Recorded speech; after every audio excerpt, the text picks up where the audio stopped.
We are indeed switching it up here. You are listening to Calling the Audible Division C. I am your host, GM Coletteris. With me, still as always, James Floriani. He is, in fact, always James Floriani. Yeah, he is always. At all times, even when I was born to the shower. day. Well, not in the shower. I become J-Flow in the shower, and I start to rap and sing. Because we all sound better in the Yeah, shower. there you go. It's a filter. It's like a filter, like an Instagram filter.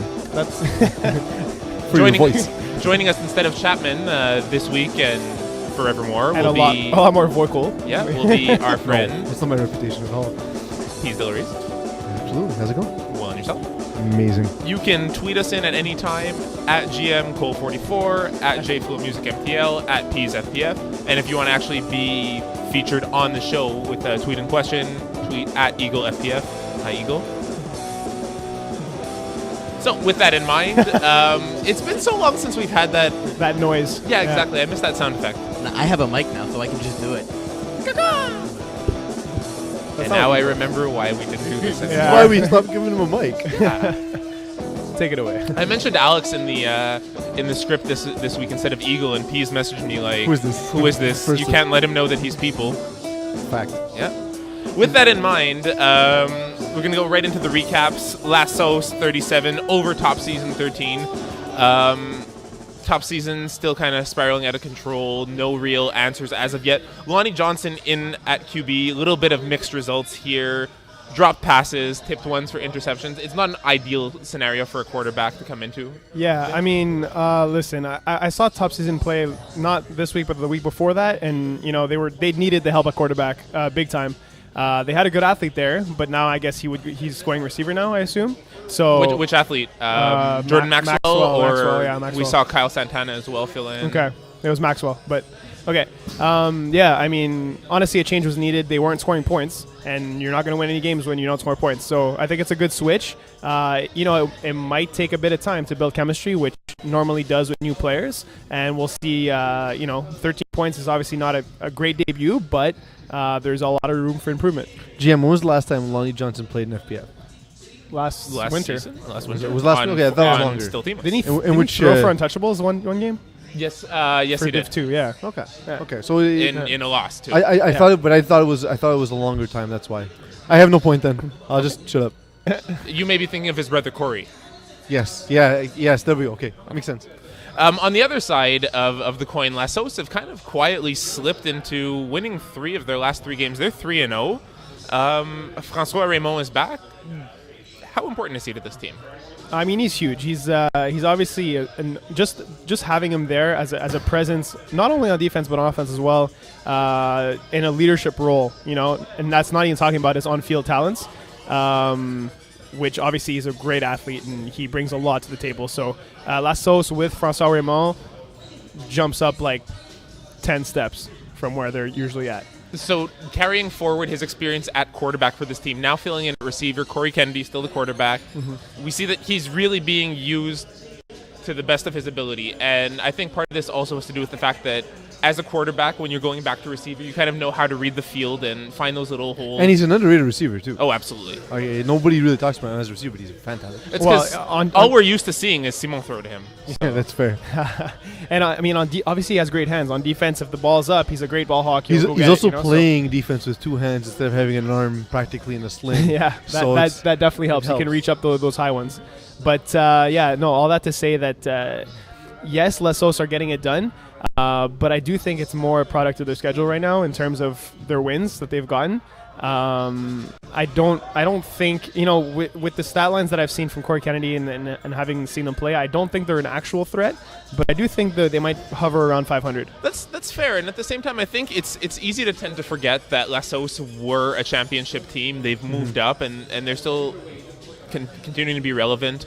Looking at these two teams, we'll discuss Lassos a little bit more right after this, but first Top Season, is it a little bit too late for them to make playoffs? With the 1-4 record? Yeah, I mean, not to be the bearer of bad news, but yes, definitely. I think they're pretty much done. I think they're just playing for pride now and playing to build chemistry for future seasons. Hopefully, continuing with Lonnie Johnson at quarterback. With the second half of the season, what do top season look to? They look to face No Name, followed by Bearskins, followed by Eskimo Brothers, Then it lightens up for a week when they play Le Bleu Branlard, and then finally Top Sauce.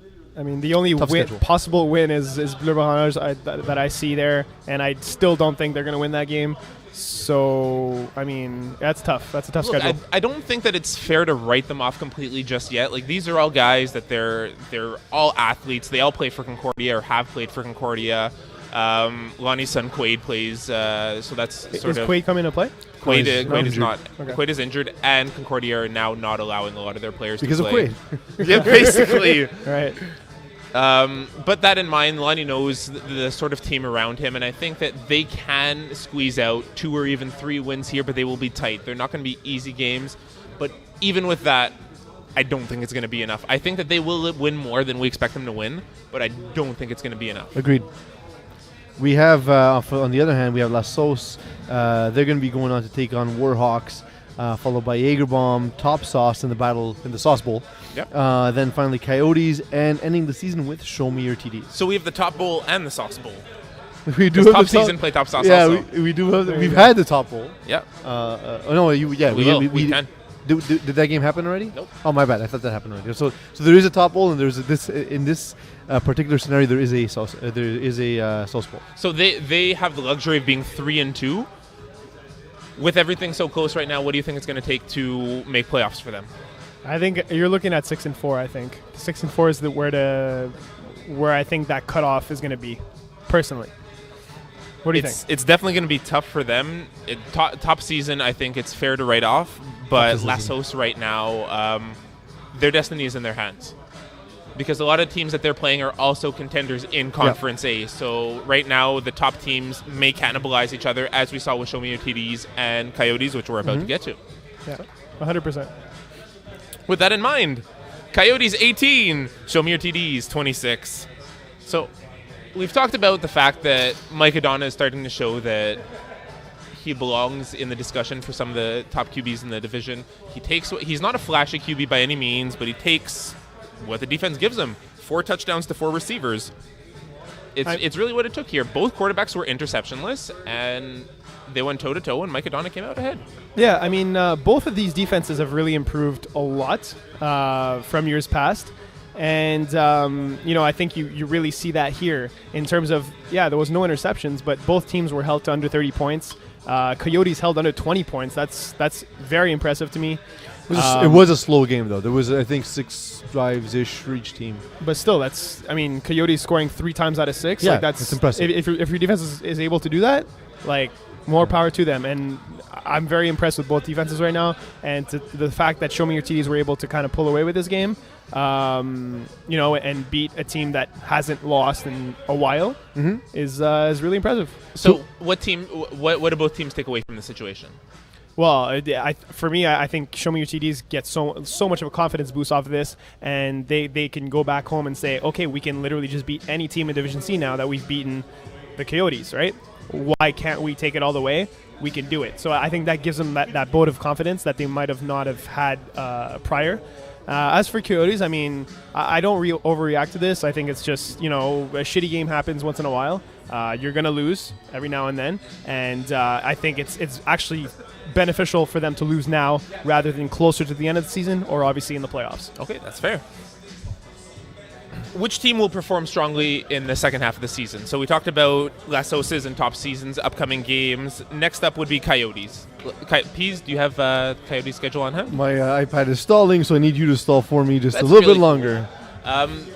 The really interesting thing about this right now is that the top teams... And we're back. So the Coyotes will face Stockton Slap, 69ers, Evolution, La Sauce, and finally Eskimo Brothers. I mean, I can only see one team that can really compete with them there. Yeah. So, I mean, I see worst case scenario 8-2, but I don't know. Yeah, I think 8-2 is a fair assessment, if not 9-1. I would say 9-1. What I was mentioning before is that with the competitiveness of Conference A, it seems like a lot of these top teams are going to cannibalize each other. Case in point, who Show Me Your TD's next opponent is No Fly Zone. Absolutely. So followed by Gotham Knights, No Name, Evolution, and La Sauce.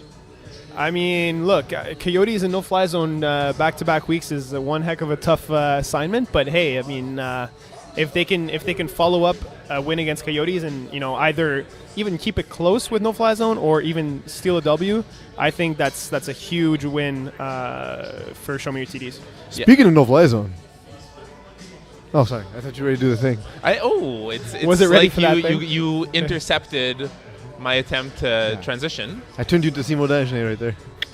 Speaking of no fly zone, Nobody wants to turn into Simo Dagenet. no fly zone edged out les Bleus Branleurs 36-16. Edged out. Good, nice. Good choice of vocabulary. Look, LBB are 0-5 right now. We still have to cover these games. Like, these are teams that haven't been mentioned here. Yeah. They're not helping their cause, though. I mean, giving up a sack on the first play to KSP and then a safety right after that. KSP referring to Kevin St. Pierre, absolutely. You're not starting off on the right foot. These are all guys who play football. They're high school and CEGEP players, or former high school players and CEGEP players. They all know football. They're no strangers to the league. They're not going through the same issues that they went through last season, or last year rather, where guys would be there 1 week but not the next. Everyone's there. They have a natural quarterback rather than Minton Tat, who's destroying it at receiver. Yeah, in his but natural at position. the same time, I mean, weren't they a better offense with Min at quarterback? To be fair. In a lower division, though, wasn't it? Yeah, Well, and was not it? just I mean, they were in they Division were in 3, Division 3 before, which that's is why. better than C. Yeah, that's So, I mean, That's true. yeah, I don't know. But that said, Min hasn't played every game. He's only been there for 3. I don't think he's a full-time player on the roster. Okay. That team also had Philanger, Yep. who's no longer playing FPF for a little while. So there's very good players.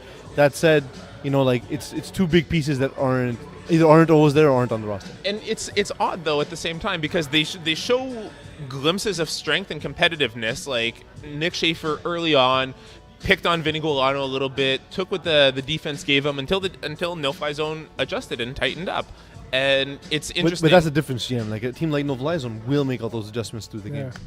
Also, Corey Walwaski specifically told me to call out Vinny on the podcast. Well done. I mean, then again, who wouldn't pick on Vinny? Like, if Vinny's on the other side, you gotta pick on his side. Let's be real. Fair. But at the same time, like Love you, they're Vinny. exploiting the defense there, but had the same thing happen to him with Eddie Martinez just torching them for 2 touchdowns and clearing the field. So we see these glimpses of hope that just kind of taper off towards the end. What do they have to do to step up and be more consistent? LBB? I think they just need to come up with a game plan and stick to it. I feel like they're so inconsistent in not only their approaches, but their play calls and everything else. And obviously a big thing in FPF that teams learn eventually is you have to adjust at some point, right? Whether it's a halftime. Stick with it, and then adjust. No, that's not what I Kinda said at all. You're exactly putting what you words said. in my mouth. I said No, I used the exact words you said. No, I'm I saying have put you make nothing a in your game- mouth, sir. Nothing is in your mouth. I don't want anything in my mouth, especially from you. Anyways, but what I'm Got saying- that tension with that knife. But no, what I'm saying is they need to come in with a game plan, right? And stick with their game plan to Stick start, with it. right? Oh, to start, okay. Exactly. So you difference. come out with an attitude. You stick with that attitude. But Just then like you're sticking to this point, but then which is there's- wrong to begin with, and so you're no, changing but then it. there's in-game so you're adjustment. sticking to your point, but changing it. Is this bringing Just like you anything to told the show them, right now? absolutely. This is bringing nothing to the show. It's calling you In- out for in- being incompetent. No, because then you have in-game adjustments, which are Fair. different, which Darksiders don't do apparently. So there we So go. it's the time we stick to our game plan. That's Yeah, what we do. So On to the next one. We've been discussing the second half of the seasons right now. Of the teams we've spoken about so far, No Fly Zone are the only one of the 2 remaining undefeated teams in C. Their second half of the season, Jay, would you like to know their schedule? I would like to know their schedule, and I'm just I'm kind of ready. leading It's into it only 'cause reason you're here. I wasn't sure if you were ready, so I just kind of waited. Show Me Your TDs is their next game, followed by Warhawks. Then Keyport Lock, and the last 2 games are No Big Deal, and then No Name. Undefeated. If they don't lose this week, Yeah, maybe No Big Deal has a perfect game, but I don't see it. And yeah, they'll probably go undefeated. Yeah, I'm thinking about their biggest test will be Show Me Your TDs at this point. Like, no disrespect to the other teams, but right now I think that No Fly Zone are one of the best built teams in Agreed. C. 100%. They may not always have the chemistry compared to some of the other teams. Like, there's certain things that other teams bring to the table, but this is definitely by and far the best built team in C. Yeah, agreed. And on the flip side, can les Bleus Branleurs squeeze out a win? Well, they'll have to do so. Or will they be left tired and blue ball? Perhaps. They'll have to do that against Brocasian, Killabis, Brunch Buddies, Top Citizen, and Keyport Lock. There's a chance for. So there are two other winless teams on there. Yeah, There's two other winless So teams. just like the and top teams are going to cannibalize each other, unfortunately the bottom teams are as well. They have two winless teams, and Top Citizen has 1 or 2 wins. 1. So two winless teams and 2 one-win teams on schedule. Yeah, I mean, there's a few winnable games there. I'm sure they'll compete with those teams. Whether they'll come out on top is, hopefully they do, but we'll see. Absolutely. One of those teams we mentioned, which will probably be their toughest lineup matchup, is No Big Deal. With that in mind, No Big Deal against No Name. Hey, what a transition. No Big Deal, 33-20 over No Name. Super defensive game here. Ton of turnover on downs, interceptions as well. We saw sort of the best from both defenses, is not the best from both quarterbacks, but solid outings. I had the best quote of the week by Jake Applebaum in describing this game and saying, 2 rushing touchdowns is not normal for a guy like me. I mean, Jake is not exactly one to run. I don't think he's known for his speed, but if it's taking what the defense gives you. Exactly, 100%. I mean, good for him. One thing I saw Josh White this week, and he was telling me about this game, and he said he was telling me who's that Grizz guy? So like Jonathan Grizzly. He was like, yeah, like he was swearing at his quarterback, like telling him he sucks, like on the field because he was throwing interceptions and stuff. And so if you got that kind of turmoil during a game, like before, after, like you talk about it, you scream, whatever you have to do, you do. But during a game, it's not going to get you very far. No Name is the type of team though that will get on each other, and like when we played them, what we did was essentially try and rile them up, and we almost. It almost really worked. It came down to the last drive I on the 1 yard line. I mentioned on the podcast as well just the words that were being exchanged between Rob White and Mike Roy. This week it's Mike Roy and John Grizzly. They've got to figure this out. Not pretty. Where do you see these two teams ending up? Playoff contenders, just outside. What do you think? Well, let's start by giving the schedule for No Big Deal. Bam. No big deal. Like it's no big deal. They face Killabis. Killabis seem to have a ridiculously hard schedule, by the way, 'cause they keep coming up, and every time I do this. But they face Killabis, Stockton Slap, Bearskins, No Fly Zone, and finally Brunch Buddies. I mean, that's not an easy schedule, but they have a few, well, not a few, but they have one gimme, I guess. And no games are gimmies in FPF anymore. But I think No Big Deal is definitely a playoff team.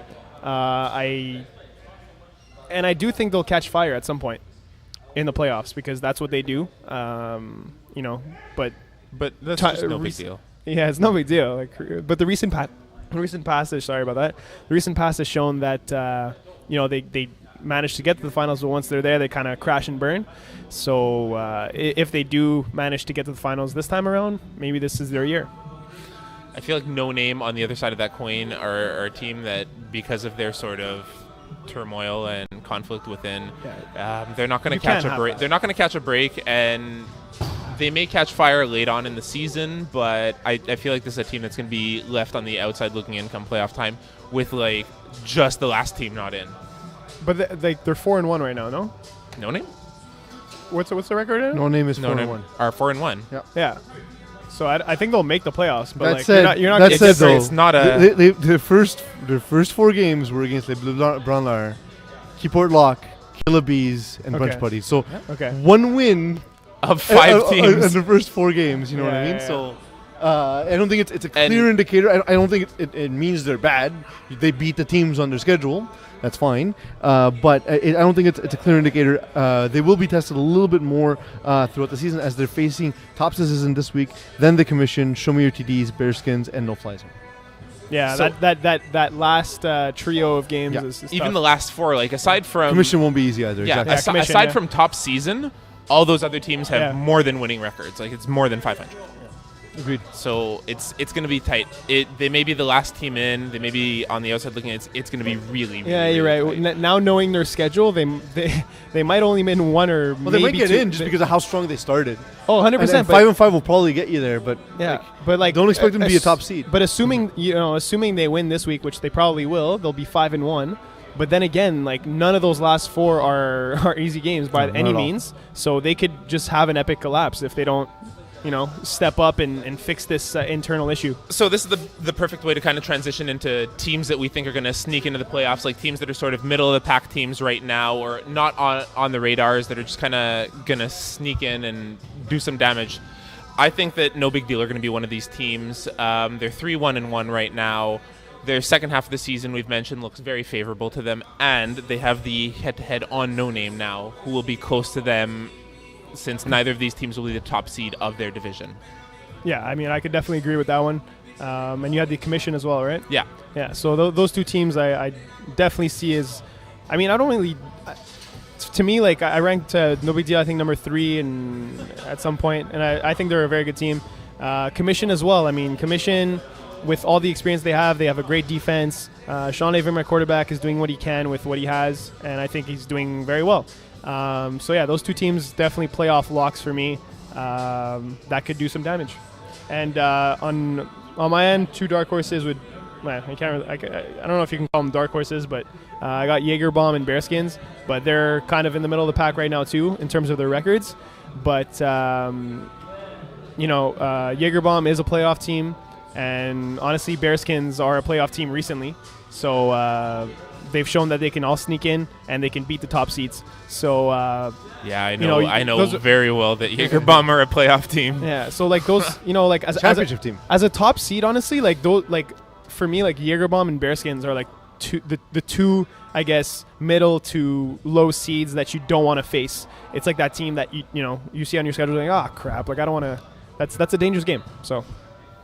Agreed. So we are at the midpoint in the season. I wasn't listening. I had my headset off. I know. You're talking to Eagle. I mean, that's why. I agreed. We're at the midpoint of the season. We're not going to delve too much into teams individually because we're going to react sort of to how the writers have done it and use that for next week.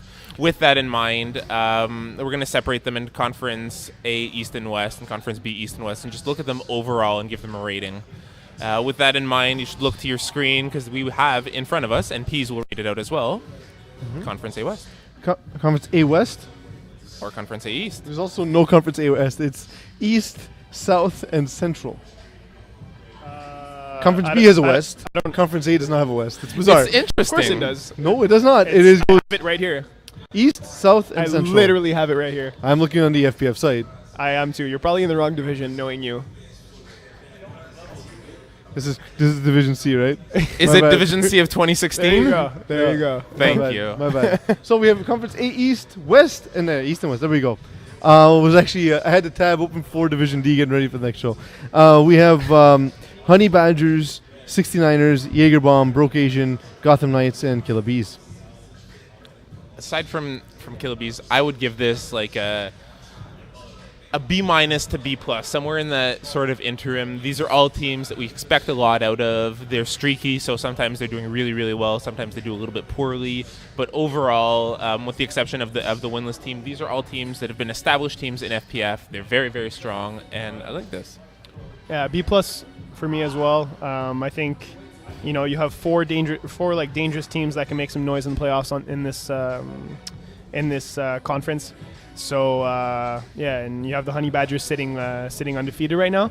So I mean, I could definitely see 4 of these teams making some noise. And Conference A East, we have the Coyotes leading the pack, followed by Top Sauce, who are tied in record in any case. Then Show Me Your TDs and La Sauce, and then the losing record team so far are Eskimo Bros, Top Citizen, and Evolution.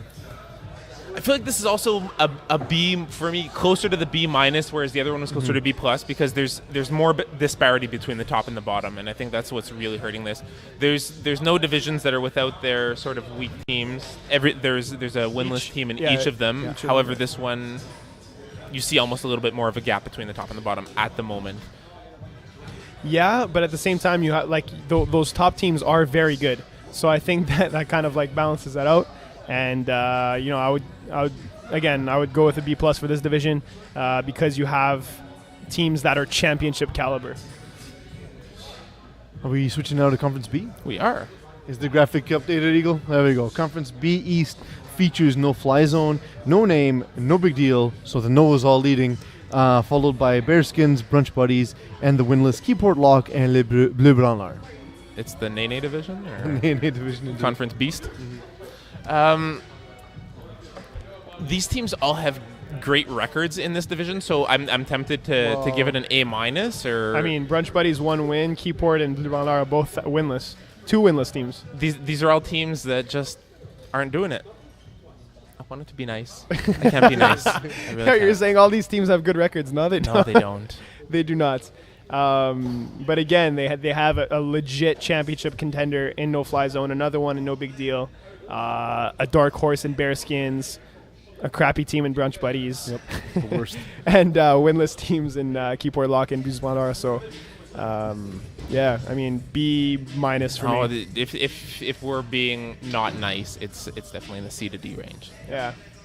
And especially given how we expected some of the teams to perform, Brunch Buddies and Keyport Lock were 1 and 2 seeds with a 9-1 and 8-2 records in 4B. In 4B, yeah. in 4B. Yeah. So you expected the FC not to be that different, but it's been atrocious for both teams. Yeah.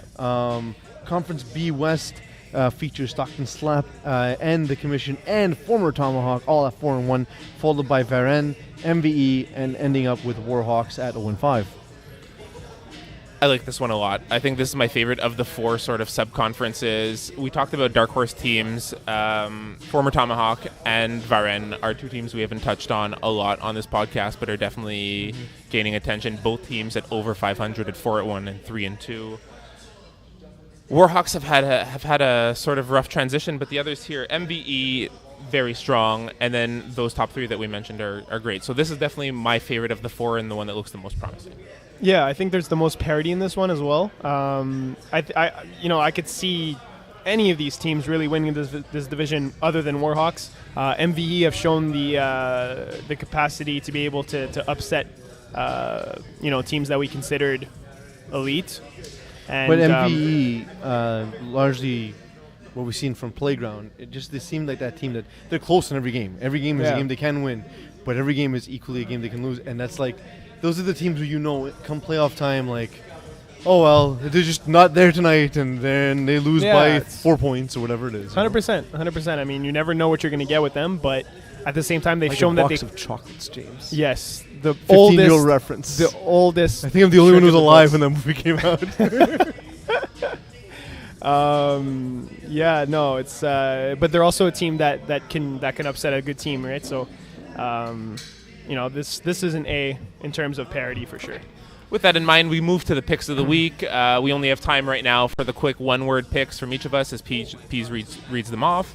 And while Pease is bringing up the schedule, we have a new format as well, is that we have sort of a survivor pick as well. So of the 3 teams that you choose this week that are going to be your lock, exactly, they're going to be a lock of the week, and we're going head-to-head. Okay, so 3 locks? Yeah, we're going to keep them. So I have... Well, before that, let me explain the rules of the game. So there will be a new element, 2 picks of the week. GM and James each make 3 survivor picks that will win and cannot choose those teams again, regardless of whether or not those teams win or lose. So I will keep track of them, and I will decide the stakes for the loser each week. We'll start off easy. Each week gets progressively harder. If you keep losing. So if you go on somewhat of a streak, and if you choose a team that's already been chosen, we will not say it during the podcast. You just automatically get a loss. Okay, it's a weekly consequence? Weekly consequence. Okay, cool. So this week, the loser needs to buy the winner a cup of coffee. Simple enough? Yep. So we'll read all our picks off first, and then from there we'll say who's 3. For picks of the week, first game we have Coyotes versus Stockton Slap. Coyotes. Yeah, I have Coyotes too. Evolution, MVE. MVE. Brocasian, Les Bleus Branlard. Brocasian. No Fly Zone, Show Me Your TDs in the wordiest matchup of the week. The Fly Zone. I have Show Me Your TDs for this one. I'm really sold on them right now, and I think that they're going to do some damage here. Killer Bees, no big deal. No big deal. No big deal. Jaegerbomb, Brunch Buddies. Jaegerbomb. I have Jaegerbomb for this one as well. Topsis isn't no name. No name. I have top season for the upset. Top sauce, Varenne. Obviously, I'm gonna I pick my will game. choose top sauce. Top sauce. But it'll be close. It'll be a close Yeah. game. Yeah. Gotham Knights versus Keyport Lock. Keyport gets their first win. Yeah, I have keyboard for this one too. Fair. Honey Badgers take on Bearskins in the battle of anthropomorphic team names. That's gonna be a good game. I'm gonna go Bearskins. Honey Badger, think- don't care. Honey Badgers. Lassos Warhawks. On 3? 1, Lassos. 2, 3. Lassos. Apparently We you don't can't have- count we to d- 3. We don't even have to count to 3 on that one. Okay, James is the first guy in Huddle says break and then looks around and no one's said anything yet. Yeah. 69ers take on former Tomahawk. 69. I have former Tomahawk here. Eskimo Bros, the Commission. Commission. My 3 locks of the week will be Brocasian, Jaegerbomb, because peace, and the Commission. I got MVE, Brocasian as well, and No Name. All right. So we'll see who buys who a cup of coffee next week. What if it's a tie? Then you both buy each other coffee Yep. and I drink them both. Okay. With that in mind, thank you so much for listening to Calling the Audible Division C. We are here in the Sportira cage, where if you're in the cage, there's a tagline. With that in mind, thank you so much for listening. Thank you, Peas. Thank you, James. I am GM. And that's that. Peace.